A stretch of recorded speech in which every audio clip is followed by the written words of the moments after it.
story begins in the 13th century when Longton was just a small village known as Lane End. For much of its early years, Longton was quiet, an agricultural establishment surrounded by open fields and woodlands. Life moved at a very slow pace, and the land was primarily used for farming and grazing. In the early years, the village remained relatively small, and its fortunes were largely tied to the success of agriculture. However, by the 14th and 15th century, the area's location near major trade routes would set the stage for future growth. Longton's proximity to these trade corridors provided easy access to goods and raw materials, laying the foundation for what would become an industrial powerhouse. By the mid-1700s, pioneering potters such as Josiah Spode were setting up pottery works at Longton. The town's clay pit and coal mines were essential for the manufacture of high-quality ceramic goods. More pottery works were established, creating the foundations for what would become one of the most renowned pottery regions in the world, Staffordshire. Longton's pottery industry grew quickly, and by the early 19th century, the town was producing fine porcelain, dineware, and figurines that were exported all around the world. The iconic Longton factory, established in the 1800s, became a household name, and the term Staffordshire pottery was synonymous with quality. Alongside the booming pottery industry, coal mining and ironworks played a key role in the economic development of Longton. As the demand for pottery grew, so did the need for energy. Coal became the lifeblood of the pottery factories, fueling the massive kilns needed to fire the pottery. Ironworks also complemented this growth, providing the essential materials for the machinery and kiln constructions. The coal mines around Longton became some of the most important in the region. Florence Colliery, for example, was a vital source of employment for many residents. In the 19th century, Longton's coal mines produced a steady stream of coal which powered not just pottery kilns, but the growing industrial complex of Staffordshire Potteries. With the rise of industry came a rapid expanding population.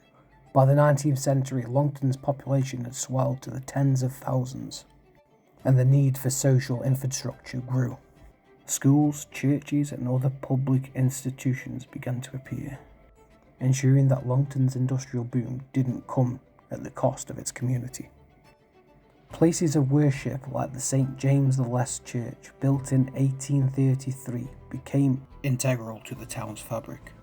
With a seating capacity of 2,000, St. James was built to serve Longton's growing population. Other community hubs like the Town Hall, built in 1844, also helped foster a sense of civic pride.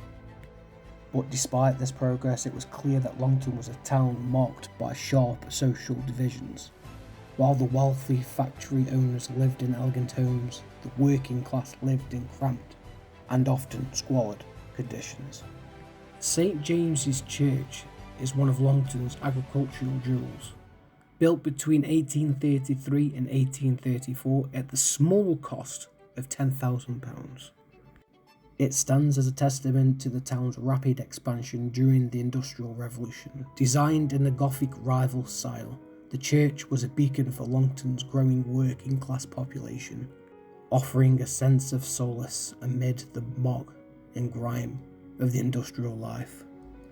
The church's towering spire and striking stained glass windows made it a standout feature of Longton's skyline.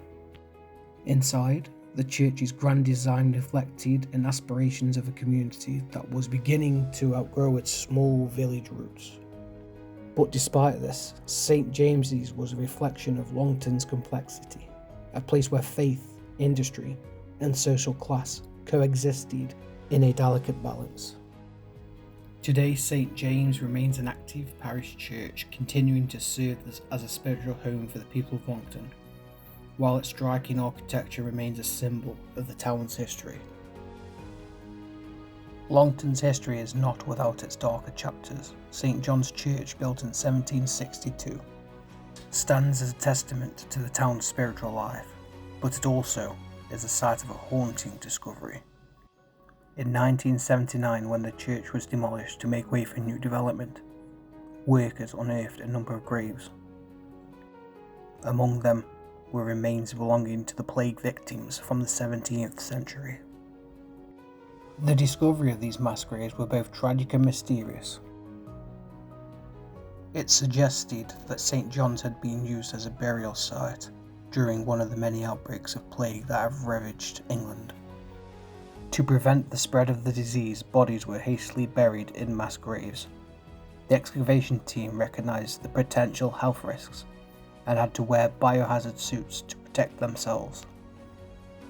Today, these unmarked graves serve as a reminder of the hardship faced by Longton's residents during the years of the plague, as well as the length to which society once went to control outbreaks and protect its people.